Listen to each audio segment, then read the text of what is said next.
সিংহাসনচ্যুত মোহনলাল গঙ্গোপাধ্যায়।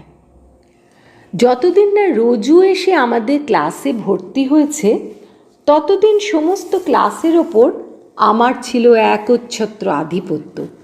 আমি ছিলাম first boy. কেন যে আমি তখন ফার্স্ট হতাম তার আসল কারণটা আমার জানা ছিল না। অজ পাড়াগাঁয়ের স্কুল দেখে মনে হতো আজ আছে কাল নেই। মাস্টাররা গরিব, ছাত্ররাও সব গরিব, অনেকেরই বই খাতা কেনবার পয়সা ছিল না। গ্রামে সকলেই গরিব, কেবল আমরাই ছিলাম এক প্রতিপত্তিশালী বড়লোক। আমার বাবা কাঠের ব্যবসা করতেন বলে এই বনগাঁয়ে তাকে থাকতেই হতো। লেখাপড়া করতে হলে আমার পক্ষে কলকাতাতে গিয়েই করা উচিত ছিল, কিন্তু বাবা আমাকে ছেড়ে থাকতে ভালোবাসতেন না বলে এইখানেই ভর্তি করে দিয়েছিলেন এবং কলকাতা থেকে অনেক টাকা দিয়ে খুব চতুর একটি মাস্টার আনিয়ে আমার বাড়িতে পড়ার ব্যবস্থা করে দিয়েছিলেন। আমাদের ক্লাসে সত্যিকারের চালাক ছেলে কেউ ছিল না, এমনকি আমিও ছিলাম না। তাহলেও সে সময় নিজেকে আমি খুব চালাক বলেই মনে করতাম, কারণ আমি ছিলাম বনগাঁয়ে শেয়াল রাজার মতো। আমাদের মাস্টারমশাইয়ের গুণে আমি অঙ্কে ফার্স্ট হতাম, ইতিহাসে, ভূগোলে, বাংলায়, সংস্কৃতে সবেতেই ফার্স্ট হতাম। আমার ধারণা হয়ে গিয়েছিল ফার্স্ট হওয়াই পৃথিবীর শ্রেষ্ঠ ধর্ম এবং আমার চেয়ে সেরা ছেলে ত্রিভুবনে কেউ নেই। আমাদের ক্লাসের ছেলেরাও তাই মনে করত। সকলেই আমাকে ভক্তি এবং ভয়ের চোখে দেখত। বিশেষ করে আমার দুজন ভক্ত, সত্য আর মদন। এরা আমাকে মনে করত দেবতা। এদের সকলকে আমি খুব তুচ্ছ বলে ভাবতাম, বিশেষত সত্য এবং মদনকে। এরা সব কে কোথায় থাকে, এদের বাড়িতে মাস্টার পড়াতে আসে কি না, এদের বাবারা বড়লোক কি গরিব, এসব কিছুই আমার জানা ছিল না, জানবার দরকারও ছিল না। শুধু যেটা জানতাম সেটা লেখাপড়ায় কেউ এরা আমার সঙ্গে এঁটে উঠতে পারে না, এটা জেনে বুক আমার গর্বে ফুলে উঠত। সেবারই নতুন ক্লাস আরম্ভ হবার পরেই রোজু এসে হঠাৎ ভর্তি হলো। ছেলেটা একটু নতুন রকমের, অন্য ছেলেদের মতো একটুও না। ক্লাসের ঠিক সামনে একটা ছোট্ট বেঞ্চিতে আমি কদিন ধরে একা বসছিলাম। আমার পাশের জায়গা দুটো খালি থাকতো। কোনো ছেলেরই আমার পাশে বসবার সাহস হতো না। আমিও সেটা কখনো চাইতাম না, কারণ ক্লাসে কেই বা আমার সমকক্ষ আছে। কিন্তু রোজু প্রথম দিন ক্লাসে ঢুকে টপ করে আমার পাশে বসে পড়ল। আমি ব্যাপার দেখে একেবারে অবাক, মনে করছি একটা কিছু বলা দরকার। এমন সময় মাস্টারমশাই এসে ঢুকলেন। পাশ ফিরে ছেলেটিকে দেখলাম, দেখে আমার ভালোই লাগলো। বেশ সুন্দর, বুদ্ধিমানের মতো চেহারা। তাছাড়া আমাকে চটাবার জন্যে আমার বেঞ্চিতে এসে বসেছে তাও মনে হলো না। ক্লাস যখন শেষ হলো তাকে আমার অন্য ছেলেদের মতো তুচ্ছ লাগলো না, বরং একটা আকর্ষণী বোধ করতে লাগলাম। আমি সেধে তার সঙ্গে কথা বললাম। রোজুও বেশ চট করে আমার সঙ্গে ভাব করে ফেলল। প্রতিদিন টিফিনের ছুটিতে সত্য আর মদন আমার কাছে এসে জুটত। তাদের সঙ্গে গল্প করতে আমার খুব ভালো লাগতো। তারা প্রায়ই আমার নানা গুণের প্রশংসা করত, এমনকি আমার হাতের লেখা, যা সত্যি কোনো কালে ভালো নয়, তারও। শুনে আমার মন খুশিতে ভরে উঠত। কিন্তু সেদিন সত্য আর মদনকে আমি ফিরিয়ে দিলাম। ওদের প্রশংসা কেন জানি না আমার মোটেই আর ভালো লাগছিল না, এমনকি ওদের সঙ্গ পর্যন্ত নয়।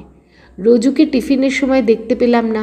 একটি ছেলেকে জিজ্ঞেস করলাম, হ্যাঁ রে, সেই নতুন ছেলেটা কোথায়? সে বলল, সে তো একটা সাইকেলে চড়ে বেরিয়ে গেল, ওরা বলছে বাড়ি গেছে জলখাবার খেতে। সাইকেল চড়তে আমাদের ক্লাসের মধ্যে কেউই জানতো না। রোজুর এই বিদ্যেয় সবাই অবাক হয়েছিল, আমি পর্যন্ত। আমি সেদিন আমার ভক্তদের কাছ থেকে দূরে সরে রোজুর জন্যে অপেক্ষা করতে লাগলাম। রোজু ফিরে এলে আমি বললাম, সাইকেল চড়া কি করে শিখলে রোজু? রোজু বললে, চুরি করে। আমি শঙ্কিত হয়ে বললাম, কি চুরি করলে? কেন, সাইকেল চুরি করে, বাবার সাইকেল। বাবা কাজ সেরে এসে দুপুরবেলা নাক ডাকিয়ে ঘুমোতেন, সেই ফাঁকে আমি তালা খুলে চুপি চুপি সাইকেল চড়া শিখতাম, কেউ জানতে পারতো না। তারপর বাবা হঠাৎ একদিন ধরে ফেললেন, কিন্তু তখন আমি চড়তে শিখে গেছি। আমি বললাম, তারপর খুব মার খেলে তো? রোজু বলল, ঠিক উল্টো, বাবা বরং আমার কোনো দোষই দিতে পারলেন না। দোষ দেবেন কি করে?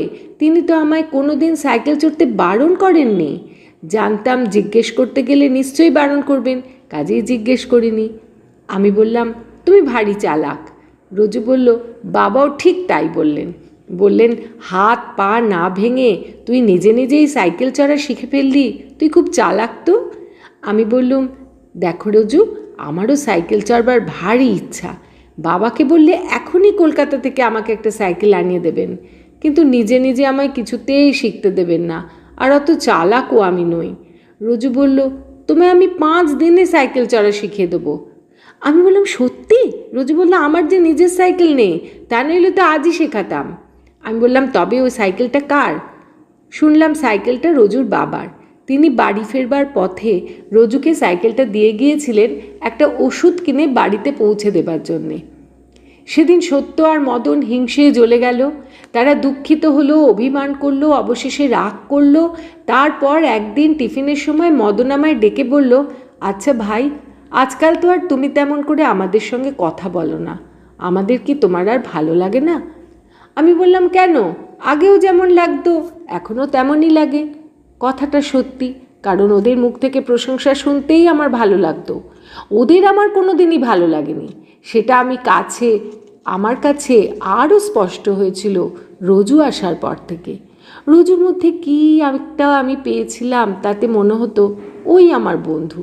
সত্য, মদন, এরা কেউ কিচ্ছু নয়। এমনি করে রোজুর সঙ্গে আমার বন্ধুত্ব হয়ে গেল। সাইকেল চড়াও আমি শিখে ফেললাম। তারপর রোজুকে আমি পিঠে নিয়ে অথবা রোজু আমাকে পিঠে নিয়ে দুজনে একসঙ্গে কত সময় সাইকেল চড়ে বেরিয়েছি। এই সব সত্ত্বেও মদন ঘুরে ঘুরে আমার কাছে আসতো আর বলতো, পুরনো বন্ধুদের ছেড়ে এই যে আমি নতুন বন্ধুর জন্যে এত করছি, এতে আমার ভালো হবে না। শেষে ওই রোজুই একদিন আমাকে ঠকাবে। আর সত্য আমার ওপর সত্যিই রাগ করেছিল। আমি যেদিকে যেতাম সেদিকেও যেত না, ভুলেও আমার সঙ্গে কথা কইত না। আমার সবচেয়ে ভক্ত আমার বিমুখ হয়ে দাঁড়িয়েছিল। তাতে আমার কোনো ক্ষতি হয়নি, বিশেষ দুঃখও হয়নি। দুঃখ বরং সত্যর জন্যই হতো, এই ভেবে যে আমার যেমন বন্ধু আছে ওর তেমন কেউ নেই, কোনো দিন ছিলও না। রোজু আমাদের বাড়িতে প্রায়ই আসতো। মাস্টারমশাই বলতেন রোজু ভারী বুদ্ধিমান ছেলে। আমি তাতে গর্ব অনুভব করতাম। মাস্টারমশাইয়ের সঙ্গে আমরা দুজনে অনেক সময় বেড়াতে যেতাম। মাস্টারমশাই আমাদের গাছগাছরা ফুল ফল চিনিয়ে দিতেন। নদী আর বন সম্বন্ধে, মেঘ তারা আর সূর্য সম্বন্ধে নানা রকম কথা বলতেন। এছাড়া আমাদের বাড়িতে যে পুকুর ছিল তাতে অনেক সময় আমরা একসঙ্গে সাঁতার কাটতাম। একদিন শনিবারের দুপুরবেলা স্কুলের ছুটির পর বাড়ি এসে রোজুর সঙ্গে দাবা খেলতে বসেছিলাম।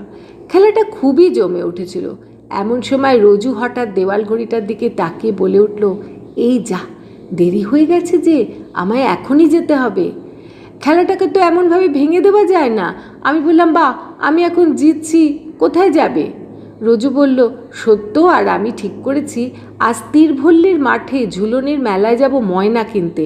দেরি হয়ে গেলে ময়না তো আর পাবো না। আমি অবাক। হ্যাঁ, সত্যর আর আমার দুজনেরই পাখির খুব শখ। আমার ভারী আশ্চর্য লাগলো, সত্যর সঙ্গে রোজুর এত ভাব হয়েছে যাতে করে তারা একসঙ্গে 5 মাইল দূরে হাট থেকে পাখি কিনতে যাবে। এ আমি একেবারেই জানতাম না, কোনো দিন স্কুলে লক্ষ্যও তো করিনি। সত্যটা বরাবরই একটু চাপা, কিন্তু এবারে আমার ভীষণ ঠকিয়েছে। তাহলেও আমার শুনেও ভালো লাগছিল, কারণ আমার মনে হলো রোজুর সঙ্গে বন্ধুত্ব হওয়ার ফলে এইবার আমার ওপর অভিমান বোধ হয় ওর ভাঙবে। আমি বললাম, দেখো রোজু, আমি এক পরামর্শ দিই, শোনো। আমার সাইকেলটা নিয়ে যাও, সত্যকে পিঠে করে নিও, এতে তোমাদের অনেক সময় বাঁচবে। কাজেই খেলাটা শেষ করে যাও। রোজু পরামর্শে খুশি হলো, কিন্তু খেলায় আর সে মন দিতে পারল না। ক্রমেই সে হেরে যেতে লাগলো। শেষে মিনিট 5 মধ্যে একেবারে মাত হয়ে গিয়ে মাথা চুলকে উঠে দাঁড়িয়ে বলল, আজ চলি ভাই। পরদিন স্কুলে সত্যকে পাকড়াও করে বললাম, কি সত্য, মেলা বেশ ভালো লেগেছিল কাল? কেমন ময়না পেলে? আমি ভেবেছিলাম সত্য এবার তার ঝগড়া মিটিয়ে নেবে, কিন্তু সে অত্যন্ত বিশ্রী করে বলল, আমি তোমার সাইকেল চড়ে মেলায় যাইনি কাল। রোজু অনেক সেধেছিল, কিন্তু শেষ অবধি হেঁটেই আমরা গিয়েছিলাম। রোজু একথা তোমায় বলবে না, আমাকেও বলতে বারণ করেছে, কিন্তু সত্যি কথা যা তা আমি বললাম, এই বলে সে চলে গেল। সত্যর ব্যবহার দেখে আমার খুব খারাপ লাগলো, কিন্তু এ নিয়ে রোজুর সঙ্গে আমি আর কোনো আলোচনা করলাম না। কিছুদিন পর ঘটনাটা ভুলেই গেলাম। বর্ষা কেটে গিয়ে শরৎ এসে পড়ল। সোনার বরণ রোদে মাঠ ঘাট ছেয়ে গেল। আকাশে একটা পুজো পুজো ভাব, বাতাসে পুজোর ছুটির সাড়া। পুজোর ছুটির পরীক্ষাও আমাদের এসে পড়ল। আশ্বিনের রোদে আমি আর রোজু যেন পাগল হয়ে গেলাম। সেই ঝলমলে রোদে পুকুর সাঁতার দিতে আমাদের বড় ভালো লাগতো। সেবারই বোধহয় রোদ আর জল নিয়ে একটু বেশি বাড়াবাড়ি করেছিলাম, কাজে পরীক্ষা দিয়েই আমার জ্বর হলো। যেদিন জ্বর ছেড়ে গেছে একটা গল্পের বই হাতে নিয়ে পড়বার চেষ্টা করছি, অথচ কিছুতেই মন দিতে পারছি না। সূর্যের পড়ন্ত আলোয় অন্যমনস্ক হয়ে পড়ছি। হঠাৎ মদন এসে আমার ঘরে ঢুকে বলল, শুনেছ? আমি বললাম, কি? মদন বলল, তুমি এবার সিংহাসনচ্যুত। রোজু ফার্স্ট হয়েছে, তুমি সেকেন্ড। অসম্ভব! আমার পক্ষে ফার্স্ট না হওয়া যে একেবারে অকল্পিত। বিশ্বাস করতে পারলাম না। বললাম, সত্যি বলছো? মদন বলল, সত্যি না তো কি, আজ রেজাল্ট বেরোবার কথা মনে নেই? আমি শুনেই তোমার খবর দিতে এসছি। বলিনি রোজুই একদিন তোমায় ঠকাবে? আমার অসুখের শরীর মনে হলো অবশ হয়ে আসছে। এটা যে কোনো দিন হবে ভাবিনি। ফার্স্ট হবার গর্ব আমার চিরদিন থাকবে, এইটাই ভাবা অভ্যেস হয়ে গিয়েছিল। আর কিছু যে হতে পারে এটা ভাবা যেমন অসম্ভব তেমনই কষ্টকর। তার উপর রোজু যে আমার শত্রু নয়, বন্ধু, তার কাছ থেকে এই অপমান! সত্য কি রোজু আমায় ঠকালে? কিন্তু ঠকাবেই বা কী করে? এর মধ্যে তো কোনো চক্রান্ত নেই। পরীক্ষা সবাই দিয়েছে, আমিও দিয়েছি, রোজুও দিয়েছে। তাতে আমি যদি সেকেন্ড হই, তার মধ্যে ষড়যন্ত্র কোথায়? তবু আমার মনে হলো আমি ঠকেছি, কারণ এরকম একটা ঘটনা ঘটতে পারে আগে থাকতে আমার মাথায় আসেনি কেন? কেউ আমায় সাবধান করে দেয়নি কেন? রোজু যে ফার্স্ট হবার মতো ছেলে এ আমায় কেউ বলেনি, রোজু পর্যন্ত নয়। আমার মনে হলো এক মুহূর্তের মধ্যে আমি আমার সমস্ত প্রতিপত্তি হারিয়েছি। ক্লাসের ছেলেরা আর কোনো দিন আমাকে সবার চেয়ে বড় মনে করবে না। মদনকে বিদায় আমি মাস্টারমশাইকে খবরটা দিতে গেলাম। যাবার সময় মদন বলে গেল, যা হবার হয়েছে, কিন্তু এবার বাৎসরিক পরীক্ষায় তোমার ফার্স্ট হবার চাই। তুমি ইচ্ছে করলেই পারবে। তোমাকে হারানো ওই রোজুর কর্ম নয়। তবে একটা কথা বলে রাখছি, রোজুর সঙ্গে মেশা তোমায় ছাড়তে হবে। ওই করেই তুমি নিজের সর্বনাশের পথে টেনে এনেছো। আমার প্রতি মদনের ভক্তি অটুট রয়েছে দেখে পরম স্বস্তি পেলাম। রোজুর সঙ্গে যে আগের মতো মেশা যাবে না তাও বুঝলাম। পরদিন সকালবেলা আমি আমাদের বাড়ির সামনে পায়চারি করছি। হঠাৎ রোজু এসে উপস্থিত। ব্যস্ত হয়ে বলল, ভাই, তোমার সাইকেলটা একবার দিতে পারো? এমনভাবে বললে যেন কালকের ঘটনাটা কিছুই নয়, হয়তো ভুলেই গেছে। রোজু সাইকেল চড়ার খুব শখ, কিন্তু আমার কাছ থেকে কোনো দিন সাইকেল চায়নি। তাই অবাক হয়ে বললাম, কেন? বলল, ওর ময়নাটা অসুখে নেতিয়ে পড়েছে। পাশের গ্রামে এক পাখির ডাক্তার আছে, তার কাছে নিয়ে যেতে চায় এখনই। আমি তাড়াতাড়ি আমার সাইকেলটা এনে দিলাম। প্রায় আধ ঘন্টা পরে হঠাৎ মদন এসে উপস্থিত। এসে বলল, করেছো কি? ফের রোজুকে তোমার সাইকেল দিয়েছো? আমি বললাম, ফের কোথায়? এই তো প্রথম। মদন বলল, কি সর্বনাশ! তুমি আবার ওর সঙ্গে ভাব করবার মতলবে আছো নাকি? আমি বললাম, জানো মাস্টারমশাই কাল কি বলেছেন? কি? মাস্টারমশাই বলেছেন রোজু যেখানে যাবে ফার্স্ট হবে, চিরকাল ফার্স্ট হবে, কোনো দিনও সেকেন্ড হয়নি। কাল মাস্টারমশাইয়ের সঙ্গে আমার যা কথাবার্তা হয়েছিল মদনকে বললাম। রোজুর বাবার সঙ্গে মাস্টারমশাইয়ের পরিচয় হয়েছে। আমার ভারী আশ্চর্য লেগেছিল মাস্টারমশাইয়ের কাছে শুনে যে রোজুর কোনো মাস্টার নেই। ওর বাবা নাকি আমার বাবার কাঠ চালান দেওয়ার আপিসে কাজ নিয়ে সম্প্রতি এই গ্রামে এসেছেন। ছেলের জন্যে মাস্টার রাখবার মতো তার অবস্থা নয়। রোজুকে রোজুর বাবা একটু আধটু পড়ান, কিন্তু রোজু যে ফার্স্ট হয় সেও নিজে অসাধারণ বুদ্ধিমান বলে। শুধু তাই নয়, রোজুর বুদ্ধি দেখে মাস্টারমশাই এমনই উৎসাহিত হয়েছেন যে রোজুর বাবাকে তিনি বলেছেন বাৎসরিক পরীক্ষার আগে কয়েকটা দিন তিনি রোজুকে একটু পড়িয়ে দেবেন। মদনকে বললাম, বুঝলি, রোজুকে টপকে যাওয়া আমার কর্ম নয়, তেমন বুদ্ধি আমার নেই। মদন খেপে গেল, বলল, কিছুতেই মানব না, তুমি একবার উঠে পড়ে লাগো। দেখিয়ে দাও কার কত বুদ্ধি, আর মাস্টারমশাইকে বলে দিও রোজুকে পড়ানো চলবে না। মদনকে শান্ত করাই মুশকিল হলো। চিরকাল যাকে ও মহাপুরুষ বলে ভেবে এসেছে তাকে কেমন করে ওই সামান্য ছেলে রোজুর চেয়ে খাটো করে দেয়। আমি যতই রোজুর বুদ্ধির প্রশংসা করতে যাই, মদন বারবার বলতে লাগলো, আমি কখনো মানব না, কখনো। এমন সময় হঠাৎ সত্যকে আমার ঘরে ঢুকতে দেখে আমি চমকে উঠলাম। আর যাকে হোক, সত্যকে একেবারেই আশা করিনি। সত্যর হাতে একটা পাখির খাঁচা, তার মধ্যে ময়না। সত্য বলল, তোমার কাছে একটা অনুরোধ আছে। সত্যকে আসতে দেখেই মদন চলে যাবার জন্য উঠে দাঁড়িয়েছিল। মদন আজকাল ওকে দু চক্ষে দেখতে পারত না এবং বলতো বিশ্বাসঘাতক। যেতে যেতে মদন সত্যকে শুনিয়ে আমায় উদ্দেশ্য করে বলে গেল, যা বললাম ভেবে দেখো ভাই, আমি তোমার পুরনো বন্ধু। আমি সত্যকে বললাম, কি অনুরোধ? সত্য বলল, আমি তোমার কাছে আসতাম না। কাল মদন তোমার কাছে পরীক্ষার ফল বলে যাবার পরেও তুমি যে রোজুকে আজ সাইকেল ধার দেবে, তোমার সম্বন্ধে এ ধারণা আমার ছিল না, তাই এলাম। সে যাই হোক, আমার অনুরোধ হচ্ছে এই, রোজুর ময়না বোধহয় আর বাঁচবে না। রোজু তো যদি তার মরা পাখি নিয়ে ফিরে আসে, তুমি তাকে আমার এই পাখিটা দিও। আমি দিতে গেলেও কিছুতেই নেবে না জানি, তাই তোমার কাছে আসা। তোমার কথা ও ঠেকাতে পারবে না। আমি বললাম, বেশ, পাখি রেখে যাও। সত্য পাখি রেখে চলে গেল। মাঝ দুপুরে রোজু আমার সাইকেলে করে তার মরা ময়না নিয়ে মলিন মুখে ফিরে এলো। সত্যর পাখি নিতে রোজু কিছুতেই রাজি হলো না। আমার বহু উপরোধ সত্ত্বেও রোজু বলল, নিতাম, কিন্তু আমাদের বাড়িতে থাকলে ও ময়নাও মরে যাবে, আমি আর ময়না পুষব না। আমি তখন এক নতুন উপায় বাতলালাম। বললাম, বেশ, তাহলে ময়না আমার কাছেই থাক, এখানে ওর যত্নের অভাব হবে না। তুমি রোজ এসে ওকে পড়িয়ে যেও, আর সত্য যদি আসতে চায় সেও। সেই ব্যবস্থাই হলো।